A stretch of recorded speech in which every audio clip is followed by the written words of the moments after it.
Martins or Martinez is saying, hey player, my condolence. I dig your show and advice. I would like to purchase your player's guide to pussy quality pussy, but what I actually want is to improve my confidence in life. I tried looking for your channel without success. Can you send me a link? And the link is always in the description box to my store. Linda Gross, thank you very much. I see that you're in the same business I am, coaching, I believe. Let me check that just to make sure. I thought I read on your profile that you're, yeah, dating tips for men. You're the men's advocate. We need more women to become our advocate there, Linda. So keep doing what you're doing. Gender differences expert. I don't know what that is, but relationships, men's issues, sex, women, and dating. You're an author and a speaker. Let's see. And looks like you auditioned for something on Oprah. Good luck on that. Lexman, thank you also for your condolences. Blacks in Mexico, as I typed in, my father told me that the first person to tell me way back when I was a kid that there were black people in Mexico. I didn't know that. I thought it was all just Mexicans. I was young. I think I was in junior high school or whatever. Just moved here to California. There are also videos on YouTube. If you search for blacks in Latin America, let me check that just to make sure. Let's see. Yeah, it comes up. Underneath there's Blacks in Latin America, Blacks in Latin America documentary. They go to Dominican Republic. The same show, same guy doing it. Dominican Republic, Brazil, Puerto Rico, Cuba, Haiti, Mexico, and Peru. And one thing, there was a man that was in the Dominican Republic saying that he would be considered Indio, but he said, he had to learn how to be black to recognize that he was actually black. Now, a lot of people from Dominican Republic, and they had to learn the same thing, that they actually are just African. The percentage of people who are non-African descent is very, very small. And in my product, How to Talk to Women, I did interview a girl who had no African roots at all in her, and she said she was teased over there because she had pale skin, and everyone else had African colored skin of different variations, yellows, or sorry, browns, tans, and all that. The interesting thing is when it's Spanish and black, because there is actually black roots in Spaniards also, because of the conquering of the Moors. Uh, that when the mixture comes out between the two, you don't create what we see from Northern Europeans, what we call mulattoes. You see, they're more of my complexion with a different type of hair, different softness of hair. And I noticed that also in the Portuguese, like in Jovina's family, her niece and nephew, they're my complexion. But also at the hall, there's a girl who did produce two look like black and white mixtures, the lighter skin, the hair, but she looks like she has no African in her. Not all the Portuguese, on a small percentage, are carrying the African roots. As I did a research on the DNA, it was 26% in the south of Portugal and about 12% in the north. And that's because France stopped the black folks from entering France. They beat them back. And a lot of people argue whether they were Arabic. And Tariq bought over 2,000 blacks with them and barely over 200 Arabs with them when he conquered. He's the one who burned the boats when they landed at the bottom of Spain. So you either kick ass or you don't go home. And that's a powerful motivator. The Rock of Gibraltar is actually named after Tariq. And we're not talking about the Tariq that teaches the dating game. He actually, I'm not sure if that's his real name or not, but that's actually a cool name from history to have. And I can't pronounce the last name, unfortunately. But yeah, look up blacks in Latin America, and let's see what happens when I click on documentary. And there they are. The same. I don't really care for this fellow that's doing the shows because he tried to say that blacks in America are not mixed with American Indian because his own father looks like he's right next to white, and he's just like worshiping, that white supremacy thing. And because it's in his family, then it must be in everyone else's family. And my grandfather was half white, half American Indian, and he's listed with the Cherokee Nation. Go look, you can look it up, Alan Arnett, okay, Cherokee Nation. So because it was true in his family, he was like worshiping how light skinned his dad was, and some of his brothers are, and I guess he's like the darkest one, although he's pretty, kind of light skinned himself, light brown. He's one of those people that worships, light skin. It's nothing to worship. We're all human beings. Get over it. So anyway, the second one, looks like the second one, they go to Mexico and Peru. It's called The Black Grandma in the Closet. And the brother, Lexman, said that, yeah, he goes, unfortunately, some Mexicans do doubt and sometimes even deny it, but make no mistake, there is black influence in Mexico. And he's in Mexico himself right now. I'm curious where you found out about this. There's also a tour going on there, Lexman, showing the black contribution to Mexico. It's touring the United States. And there's also an American Mexican that's preaching out against, he's telling the truth of what happened down there. He's preaching that these are not your original names. We need to get back to our original languages and our original names. This was done to us by force, by sword and bullet.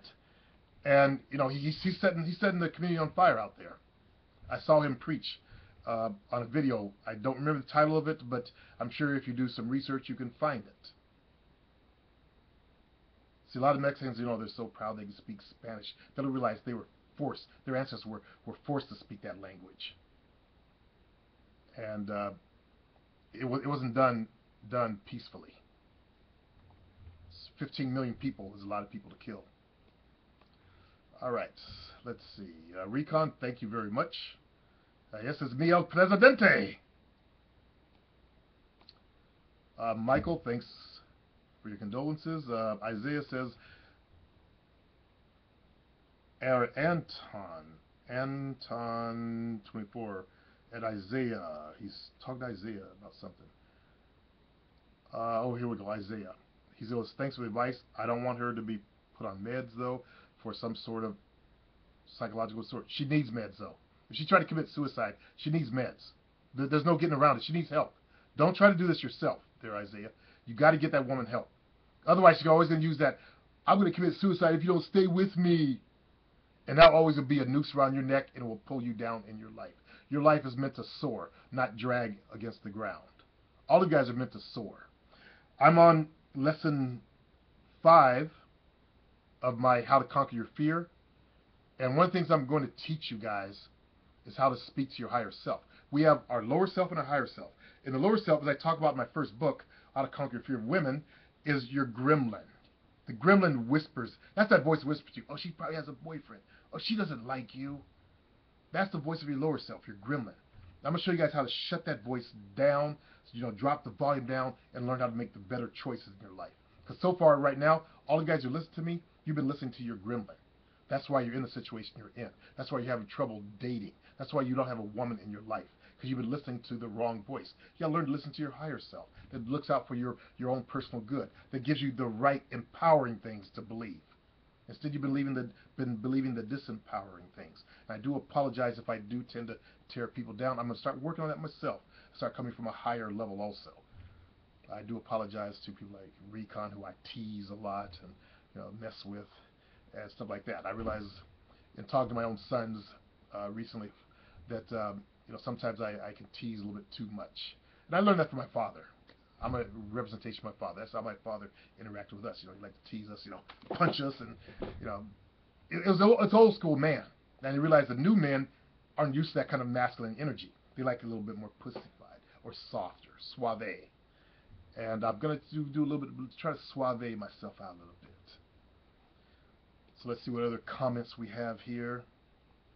Thank you, Jade. Says sorry for your loss. And Gordon was a great friend.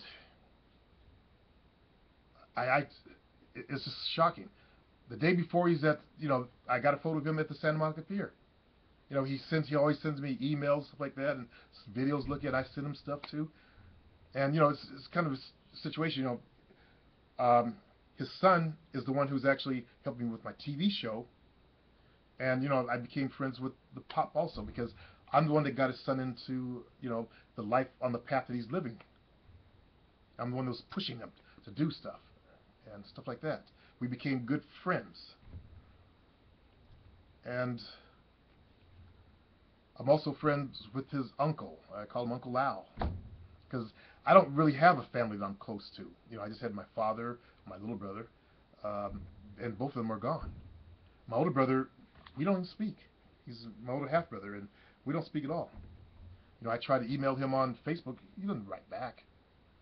He's a nerd too. He's a super nerd, but he also has. I realize now he has some issues from his childhood. He's a different kind of person. My mother is just like that. Like when I was, I just gotten the news that Gordon had passed away. My mother, calls and I'm on the phone with my buddy, and she was insistent. She kept calling back. So I said, okay, I'm busting up, because I love that man as a father, my second father, and I said, let me get my mom's call, and I pick up, and I told her what happened. She ignored that and wanted to talk about, I'm going to let your kids go. I'm not going to talk to them anymore, because she had issues with my kids. So I'm like, you heartless. How can a woman be so fucking heartless? It made me think of that Kanye song, so heartless. So I took that and made it something funny, which I'm going to teach you how to do in my course. How to turn shit around. When life hands you lemons, make lemonade out of it. So now, I'm trying to take the approach of, I'm going to laugh at shit and find the humor in it. Thank you, Raul, for your condolences, and Juzu, thank you for your condolences, and Caprizi. And if I miss anybody, I do apologize, but thank you for your condolences. I just talked to my buddy. They're going to cremate him, which surprised me, but I accept it. It was his choice. And my friend said he wanted to be cremated also. So I'm going to make sure that gets happen in his life. He wants his ashes spread. I said, what I'll do? What I'll do is I'll hire a plane and I'll have them spread all over the city, so everybody will be breathing your ass, your stink ass in. See, I was turning around, making a humorous situation. We started laughing about shit like that. So I was able to give him a moment of peace and a moment of humor. And I know his father is that type. He has that type of humor also. So he wants to see to find pleasure, find love instead of pain and loss. So I'm trying to look for the pleasure of him transitioning on to the next phase of existence, of life, of what becomes after us. And that's how I like to look at it. I see my father, my brothers transitioning out of here. They got the hell out and left me behind. And when I look at, life, there's no hell. Sometimes this out here is hell. And it's up to us to learn how to find our way to peace and to love, to find our way to the good so we can work our way out of it. It's like the good people go first. My father was such a kind man. He never said a bad thing about any race. And he was, he's half African American. So, and he never said a bad thing about any race. My mother, yeah, she's very dark-skinned. She's very angry all the time. She's very negative. But my father's never said anything. And my buddy's pops were the same way. I've never heard him say anything negative. He always found humor and stuff. And I learned from that. Okay? I learned from that and incorporated that in myself. He was a successful businessman. He had millions of dollars he retired with. So every year he would take his entire family and grandkids out there to Aspen or someplace in the Midwest where they do the Sundance films. And they would ski for a week and they would go see all the new Sundance films and have fun. And he traveled. I told him I'm not going hiking, those two. Him and Marianne, they'd kick my ass hiking. Even when I was healthy, they scared the shit out of me hiking. Those two would get up and hike. They had a cabin up in Tahoe area, up in the mountains, and they get out there and just hike like mad people. No. I'm laying on the couch of the cabin. Craig and I, we're going down to the club tonight, so we got to save our energy. That's how it was. Good memories. It's good to have good memories in life there, fellas. That's why I want to give you guys good memories. Now, what I was telling that fellow the other day was, Attaway, that, I don't pretend shit. Like I just told Juzu was asking me if he should buy my book on how to fuck women. Because he's got a date coming up, stuff like that. And I said, if you want to learn to get good at it, then definitely buy it. And I don't just say that just to sell a book either. If you truly want to learn to get good at it, then buy the book. Right now he's taking my 30-day program. And I could have charged for that 30-day program. This is 30 days of lessons that's all positively oriented. So I could have, but I gave it to you guys for free. I gave it to my members of my site for free back then, so I passed it on to you guys. But unfortunately, I don't maintain it. Like, I don't provide a site for you to post your goals, stuff like that. That's for you. Okay. Back then, I did it on my forum, and everybody shared their goals, stuff like that. But I'm not providing a forum for that. So that's for you guys to take in, learn from, and use in your own life. A lot of good positive stuff in there. Great program, 30 days. Look it up. It's for free. I don't know where it is. I think it's playersupreme.info/30 days. And it's free. A 30-day program. Come on. That's giving shit away. So my point is that I don't pretend shit. I don't do shit to be fake. Okay? I try to give you guys the real shit, how I really think, how I really do, how I really would respond to situations. I don't fake the funk. That's one thing that I was really angry about many years ago when I first came online, is that people were faking shit. Like there was a guy that was on So Suave, a redhead dude who was one of their moderators, who was faking the funk. He had put up some photos of him and some girl, and I busted him on it. They weren't girls he was having sex with. Okay? He was trying to look like he's having sex with these women, and I said, look at the way they're standing in the photos. Back then, I could see. Okay? Like I tell these guys, I can see fly shit on a lawn of grass. I see the truth. And then later out, he was dating some ghetto black chick. Hideous looking. And that was the truth of his life. So, I didn't like people faking the funk. I found that out on the Pimps Network when I was on there. There were certain race of males coming in there, and they were faking the funk, acting like pretend like they were blacks, pretend like they were doing some pimping and shit like that. And no, come on, fellas. Then I got out into the regular community out there and realized this is a lot of fakery going on here, and I'm really adamant in not faking the funk. Okay, so it's a personal thing for me.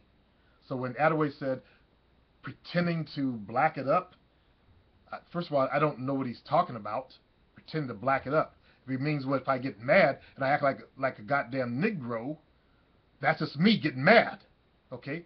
I'm not getting mad and say, you bloody fools, you. Not from England. I'm an American black man. So I get mad like my generation would get mad. Alright? Because I don't come from the ghetto, which I've told you fellas, I don't. And as I've said before, I've never been to the ghetto. I do live in the South area right now. The South area, it's mostly blacks over here. I told you about that. I told you about when I was at the store when I first moved out here. There was a kid in front of me buying some candy and shit, pulled out a fucking fat bankroll, and the kid was a fucking little drug dealer. That's how it goes around. I told you about the girl that wanted me to hoe up for me. I was just still fresh out of the game. I was just trying to get out of the game. She sensed, hoes know they can sense the energy of man. Okay? She wanted to go to work for me. This is happening in the fucking store. I'll buy my groceries. And she wasn't an ugly bitch either, but she was a hoe. I mean, a real hoe. They got pimps and hoes in this neighborhood. And Crips and Bloods. At night sometimes you hear gunfire, you hear fucking helicopters always flying over this goddamn thing. I hate that shit. They're trying to find somebody, you hear them, hey, still, on their goddamn loudspeakers on the fucking helicopter flying right over the fucking house. Then they fucking light the fucking backyard up. And you get up to your window and you're like, what the fuck's going on? But it's the South area. I moved out here because Jovina lived out here. I lived downtown, in a real nice area downtown. And it was mostly a white neighborhood. But that's where I feel best at, is actually in those kind of neighborhoods. Because I don't worry about shit like this. That's why I bought a shotgun. Someone come to my house, I'm gonna blow their heads off. Ask questions later, because I'm not dying for no bullshit. Now, funny thing is, I don't know if I should put this out there, but a friend of Jovina's brother asked me to hold for him, if you know what that means. He had never asked me that, so I told him no. And I went to her brother and said, "Man, your friend asked me to hold for him. What kind of shit is that?" So he got mad and yelled, and the guy came actually apologized to me. He assumed that because I was black. I'm not a fool. Even if I was into that kind of thing, I'm not a fool. I ain't gonna hold for nobody. This happened just Saturday. Her brother had a yard sale, and I'm standing there and shit like that, and there was some chick with big tits looking through my records. Jovina's last, her first boyfriend after she left her husband, he was also a black dude, and he was a DJ. He was a gym night just like me. He did DJing like I did. He had records, but also he has this incredible comic collection that we haven't gone through yet that we got to get rid of. We want to get rid of. There's tons of comics in there, all in their little plastic baggies. Anyway, but so we put the records out there, and this big chick with these big old tits was out there, filling through the fucking records. And I noticed that, I'm standing there, her father was standing there, and her brother was standing there, and all the guys were standing there glancing over at the woman, looking at her tits, because they were just popping all out. She's type with big tits, she had fake dyed blonde hair, and she bought 2 Prince records, and she had no ass, though. Powerful legs. She's wearing some good heels too. I like a woman who wears good heels. I can't stand women who wear flats or some broke down shoes. Wear some fucking heels like a woman. But we're all. I know, so a pack of leches here. Staring at this woman's big ass breastises, and that was her selling thing. That's how she marketed herself to men. She used her tits. So guys like tits. They don't mind she got no ass. That's the way it is. That's life out there. And I'm going to keep living life, fellas. You too. Peace.